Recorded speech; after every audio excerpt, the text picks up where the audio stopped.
Ngayon ibubod natin ang 2010 American action fantasy film na pinamagatang Prince of Persia: The Sands of Time. Spoilers ahead. Watch out and take care. Minsan sa malayong lupain, isang imperyo ang mabilis na umusbong malapit sa paanan ng China hanggang sa baybayin ng Mediterranean. Ang imperyong ito ay walang iba kundi ang Persia, na mabangis sa digmaan, at kung saan man ito magtungo ay laging nakasunod ang tagumpay. Si King Shahraman ang namumuno kasama ang kanyang kapatid na si Nizam sa pamamagitan ng prinsipyo ng katapatan at kapatiran. Ang hari ay may dalawang anak na nagngangalang Tus at Garsev na nagbibigay sa kanya ng kagalakan. Pero para kay King Shahraman, pakiramdam niya na hindi pa siya kumpleto, hanggang isang araw nasaksihan niya ang anyo ng katapangan sa isang ulilang batang lalaki. Habang siya ay naglalakad sa lansangan, ang batang lalaki na nagngangalang Bis ay humarang sa dadaanan ng hari. Nagalit ang kanyang tauhan kaya't pinarusahan nila ang bata. Nang masaksihan ito, ang lalaking nagngangalang Destan ay binato ng mansanas ang sundalo. Dahil dito hinabol sila ng mga sundalo hanggang sa pamilihan habang ang hari ay napatulala dahil sa kahangahangang katapangan na ipinakita ng ulilang bata. Kalaunan nahuli din nila si Destan pero nang siya ay paparusahan na, pinigilan ito ni King Shahraman at tinanong ang bata kung nasaan ang kanyang mga magulang. Matapos malaman na wala na pala itong mga magulang, tinanggap siya ni King Shahraman bilang sariling anak. Mula noon ang batang ulila na walang purong dugong maharlika ay naging prinsipe ng Persia. 15 taon ang lumipas, si Destan at mga kapatid nitong si Tus at Garsev ay pinangunahan ang Persian army para atikihin ang banal na lungsod ng Alamut. Ang dahilan kung bakit nila aatakihin ang banal na lungsod ay dahil sa inihayag ni Nizam na ang lungsod daw ay lihim na nagbebenta ng mga armas sa kanilang mga kaaway, kaya ito ang nagudyok kay Tus para lusubin ang lungsod. Plano ni Destan na maglunsad ng sorpresang pag-atake sa Eastern Gate kasama ang kababata niyang si Bis upang maiwasan ang pagkaubos ng kanilang hukbo kung susugod sila sa harapan. Sa tulong ng mga kasamahan, gumamit sila ng kawayan at palaso upang makaakyat si Destan sa pader. Nang marating ang tuktok, tinulungan naman ni Destan makaakyat ang mga kasama gamit ang tali. Madali nilang napatumba ang mga bantay at nabuksan ang Eastern Gate, at pagkatapos sumenya si Bis kina Garsev at Tus na nagmamasid sa malayo. Sinimulan na ng Persian magtungo sa Eastern Gate, ngunit napansin ni Destan ang napakadaming sundalo ng Alamut na papasugod. Dahil dito mabilis na hinarang ni Destan ang daan sa pamamagitan ng pagsunog niya sa daanan, at tuluyan nang nakapasok ang hukbo ng Persia sa lungsod. Samantala, sa pagkatanto ng panganib, ipinatago ni Princess Tamina ang sikretong item sa kanyang katiwala at inutos na itago ito sa ligtas na lugar. Ngunit habang papalabas na ito, hinarang naman siya ni Destan at sumabak sila sa isang tunggalian. Nagawa siyang mapabagsak ni Destan at kinuha nito ang misteryosong item at ito pala ay isang kakaibang punyal. Kalaunan ng Alamut ay tuluyan nang bumagsak sa kamay ng Persia. Sa pagkahumaling sa ganda ng prinsesa, inalok siya ni Tus ng kasal. Sa una ay tumanggi siya pero kalaunan pumayag din ito matapos mapansin na hawak na ni Destan ang misteryosong punyal. Pagkatapos ng tagumpay, sinimulan nilang saliksikin ang pruweba ng pagtatraidor ng Alamut. Nakiusap si Tus kay Destan na ibigay nito sa kanilang ama ang mahalagang balabal ng Alamut bilang gantimpala ng pagtatagumpay. Pinuri ng hari si Destan dahil sa husay nito at katapangan. Ipinagmamalaki ng hari si Destan na kahit hindi man daw ito dugong bughaw, ngunit ang espiritu nito ay katulad ng hari. Matapos ibigay ang mahalagang balabal, iprinisenta din ni Destan si Princess Tamina sa harap ng hari para hingin ang approval nito sa pag-iisang dibdib ni Princess Tamina at Prinsipe Tus.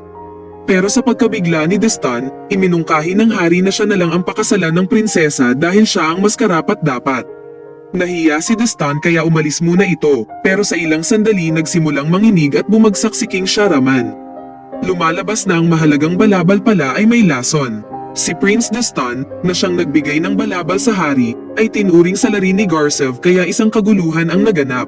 Nagawang makatakas ni Destan at Tamina sa pagtalon sa pool ngunit sa kasamaang palad ay napatay ang best friend ni Destan na si Bis. Pagkatapos isinama ni Destan si Tamina sa kanyang pagtakas habang walang tigil silang hinahabol ng Persian army. Sinabi ni Destan kay Tamina na hindi siya ang pumatay sa kanyang ama at suspetya niya na pakana ito ni Tus dahil siya ang nagpabigay ng mahalagang balabal sa kanilang ama. Si Tamina, na nagpapanggap na nakikisimpat siya sa kanya, ay sinubukan kunin ang punyal pero nahuli ito ni Destan. Nagpambuno silang dalawa hanggang sa aksidenteng ma-activate ni Destan ang misteryosong punyal.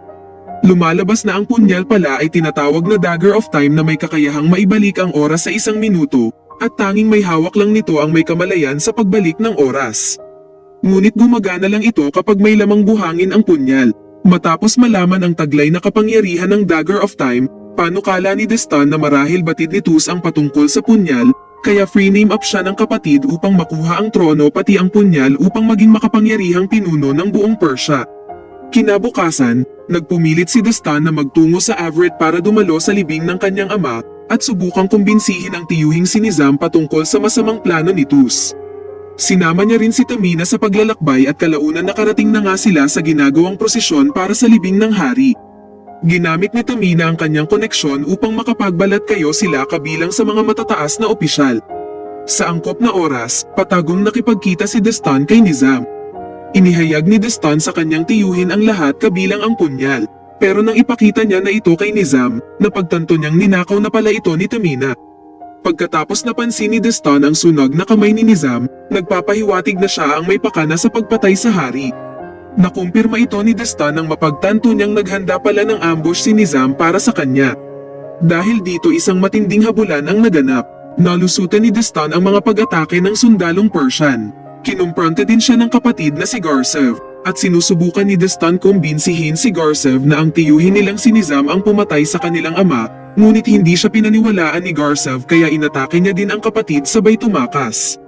Maya-maya, bumalik si Nizam sa lugar ng Nasaf para ipaalam kay Tus ang insidente sa Everett.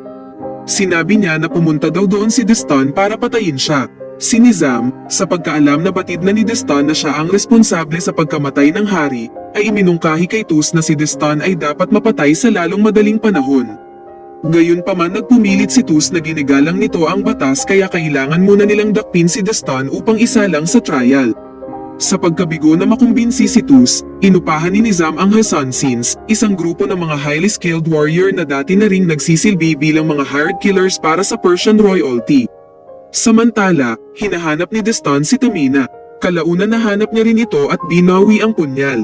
Ibinunyag niya rin kay Tamina na ang kanyang tiyuhing si Nizam pala ang pumatay sa hari at hindi si Tus. Sinabi niya rin kay Tamina na kung gusto nitong ibalik ang punyal, kailangan niyang sabihin ang lahat patungkol sa misteryo ng punyal at ng alamot.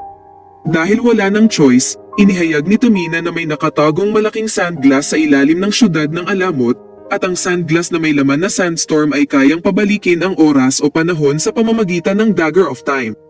Noong unang panahon, nagpadala ang Diyos ng matinding sandstorm upang wasakin at lipulin ang sangkatauhan dahil sa matinding kasamaan at kasakiman ng mga tao. Ngunit isang batang babae ang nagmakaawa sa Diyos na bigyan pa ng pagkakataon ang mundo kapalit ng kanyang buhay. Nang makita ng Diyos ang busilak na puso ng batang babae, pumayag siya sa kahilingan nito kaya inilagay niya ang sandstorm sa malaking sandglass. At ang Dagger of Time naman ay ibinigay sa batang babae na nagligtas sa sangkatauhan at siya ang naging kauna-unahang guardian. Ang punyal na ito ang tanging makakatanggal lang ng sandstorm sa loob ng sandglass at ang tagapaghawak lang nito ang may kakayahang maibalik ang oras o panahon. Kapag tinarak nila ito sa sandglass kasabay ng pag-activate sa punyal, ang sandstorm ay dadaloy ng walang tigil at ang tagahawak ng punyal ay kayang maibalik ang panahon kahit sa anong panahon gustuhin nito. Dahil sa paliwanag ng prinsesa, napagtanto ni Destan na marahil nais ni Nizam maibalik ang panahon kung saan iniligtas niya si Shahraman noong inatake ito ng leon. Marahil nagsisi si Nizam sa pagsagip sa kapatid dahil hindi siya ang naging hari ng Persia. Gayunpaman inihayag ni Tamina na ang sandglass ay ang vessel na humahawak sa sandstorm na gagamitin dapat ng Diyos upang parusahan ang mga tao. At kapag ginamit ang punyal para wasakin ang sandglass, magdudulot ito ng pagkasira ng buong mundo at paglipol sa mga tao. Mula noon, nagkasundo si Tamina at Destan na protektahan ang punyal mula kay Nizam na naghahangad nito. Nagtungo sila sa santuaryo, ang sikretong templo ng mga guardian upang dito nila itago ang punyal. Ngunit sa kanilang paglalakbay ay dinakip sila ng grupo ng mga bandido sa pamumuno ni Sheikh Amar at kaibigan nitong si Seso. Si Seso ay nagmula sa tribo ng Ningbaka na bihasa sa paghagis ng punyal. Nakilala ng mga bandit si Destan at planong dalhin siya sa hari para sa gantimpala. Habang nagpapahinga sila sa gabi, ang leader ng mga Hasansins ay nagpakawala ng ilang makamandag na Viper sa grupo. Mabuti na lang napansin agad ito ni Destan at iniligtas niya ang buhay ni Seso sa pagtapon nito ng ahas sa apoy. Pagkatapos ginamit ni Destan ang punyal para ibalik ang oras upang makalkula nito ang pag-atake ng mga ahas. Nagawa niya ngang mapatay ang mga ahas nang walang kahirap-hirap. Kinabukasan, nagpa siyang samahan ni Sheik at Seso si Destan dahil sa pagsagip nito sa kanilang buhay kagabi. Ipinahayag ni Tamina ang kanyang plano na ibalik ang Dagger of Time kung saan ito nagmula, ngunit kapalit naman nito ay kanyang buhay. Ngunit ilang sandali, dumating si Garcev at mga tauhan nito. Patuloy na hinikayat ni Garcev ang kapatid na inosente siya at si Nizam ang may pakana ng lahat. Inihayag ni Garcev sa kanya na nais ni Nizam ipapatay siya sa lalong madaling panahon, kaya sinabi ni Destan na marahil natatakot si Nizam na maibunyag niya ang katotohanan kay Tus. Bigla silang nakarinig ng ingay sa labas, at nang suriin ito ni Garcev, inatake siya ng spike knives ng isang Hassansin. Nilusob na pala sila ng grupo ng mga Hassansin. Nagmadaling pumasok si Tamina at Destan sa banal na bato. Sinabi ni Destan na hindi niya hahayaan isakripisyo ni Tamina ang kanyang sarili. Biglang dumating ang leader ng Hassansin at inatake si Tamina. Habang kinakalaban ni Destan ang Hassansin, kinuha naman ng ahas ang Dagger of Time at ibinigay sa Hassansin. Kalaunan sinagip ni Garcev si Destan sa umataking Hassansin at pagkatapos humingi ito ng patawad kay Destan dahil hindi nito siya pinaniwalaan. Matapos matagumpay na makuha ni Nizam ang dagger, sinimulan na ni Nizam ang paghuhukay tungo sa sandglass sa kailaliman ng alamot. Samantala nagtungo naman si Destan at Tamina sa alamot para ilantad ang katotohanan sa masamang balak ni Nizam sa Dagger of Time. Sinamahan sila ni Sheik at Seso matapos nilang malaman ang katotohanan patungkol sa dagger. Una ay kailangan nilang makuha ang dagger na nakatago sa sagradong templo. Palihim na pumasok si Seso sa templo ngunit sinalubong siya ng isang pag-atake mula sa spike-wielding Hassansin. Nagkaroon sila ng tunggalian hanggang sa kalaunan, nagawang mapatay ni Seso ang Hassansin at pagkatapos kinuha na nito ang dagger. Ngunit si Seso din pala ay lubhang nasugatan ng spike. Sa natitirang lakas niya, itinapon niya ang dagger sa labas ng bintana hanggang sa makarating ito kina Sheik at Tamina. Nang mapag-alaman ni Nizam ang presensya ni Destan, agad niya itong pinahanap sa kanyang mga tauhan. Inabala ni Sheik ang mga bantay, habang si Destan at Tamina naman ay palihim na pumasok sa loob ng kastilyo para balaan si Tus. Hinostage ni Destan si Tus para makausap niya ito ng mataimtim. Inihayag niya ang sikreto patungkol sa Dagger of Time at sa sandglass na matatagpuan sa ilalim ng lungsod, kung saan hinahangad ito ng tiyuhin nilang si Nizam para ibalik ang panahon upang siya ang maging hari. Subalit hindi pa rin siya pinaniwalaan ni Tus. Dahil sa hindi niya makumbinsi ang kapatid, sinabi niya kay Tus na pindutin nito ang jewel button ng dagger bago niya sinaksak ang sarili. Matapos humandusay sa lapag, pinindot nga ni Tus ang Dagger of Time at dito na nga siya napaniwala na totoo ang sinabi ni Destan kaya sa pagbalik ng oras, pinigilan niya si Destan. Sa mga sandaling yun ay dumating naman si Nizam at agad niyang pinatay si Tus. Kinuha niya ang dagger at bago umalis, inutos niya sa Hassansin na tapusin na nito si Destan. Mabuti na lang dumating si Tamina at pinagkaisahan nilang dalawa ang Hassansin.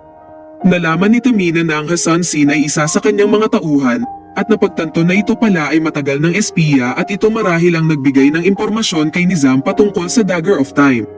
Bumaba na si Nizam sa hukay habang nagmamadali si Destan at Tamina pigilan siya. Binuksan ni Tamina ang sikretong gate patungong chamber bilang kanilang shortcut na daan. Ngunit nagkahiwalay sila nang gumuho ang kuweba. Pagkatapos na salubong ni Destan ang leader ng Hassansin at nagkaharap muli sila sa isang labanan. Gayunpaman hindi pa rin umubra si Destan laban sa Hassansin at nang tutuklawin na sana ng ahas si Destan, mabuti na lang dumating si Tamina at pinatuklaw nito ang ahas sa Hassansin. Pagkatapos sinaksak ito ni Destan at tinapon sa bangin. Nagkahalikan muna ang dalawa bago hinarap ni Destan si Nizam. Hindi nakabantay si Destan at napuruhan siya ni Nizam sa pagsaksak sa kanya ng kutsilyo. Muntik nang mahulog si Destan at Tamina sa bangin, mabuti nakakapit pa rin sila. Dahil sa nauubos na ang oras, nakiusap si Tamina na hayaan na siya nito at unahin niyang maagaw ang Dagger of Time kay Nizam. Tumanggi si Destan pero si Tamina ay inamin niyang mahal niya si Destan bago nito sinakripisyo ang sarili. Tinarak na ni Nizam ang dagger sa sandglass, mabuti na lang naunang pinindot ni Destan ang dagger button bago si Nizam. Unti-unting nabasag ang sandglass at dahil dito kumawala na nga ang matinding sandstorm na sumira sa buong mundo. Samantala si Destan naman ay bumalik sa panahon kung saan una niyang nakuha ang Dagger of Time. Agad inilantad ni Destan ang masamang plano ni Nizam sa kanyang mga kapatid. Sinabi niya na wala talagang ilegal na pagawaan ng armas dito sa lungsod kundi may ibang pakay si Nizam dito. Pagtalikod ni Destan, patraidor siyang inatake ni Nizam ngunit hindi rin siya umubra. Napatunayan ni Tus na may masamang balak nga talaga ang kanyang tiyuhin kaya pinatay niya ito. Pagkatapos humingi siya ng paumanhin kay Princess Tamina dahil sa kaguluhan idinulot nila sa kanilang lungsod. Lumuhad si Prince Destan sa harap ni Tamina para ibalik ang Dagger of Time. Napatulala si Princess Tamina, kaya kinausap niya ng pribado si Destan dahil nasurpresa siya sa biglang pagbabago ng puso ni Destan. Gayunpaman tugon ni Destan na kailanman hindi magbabago ang pagtingin niya sa prinsesa na hindi naman naunawa ng prinsesa ang ibig niyang iparating.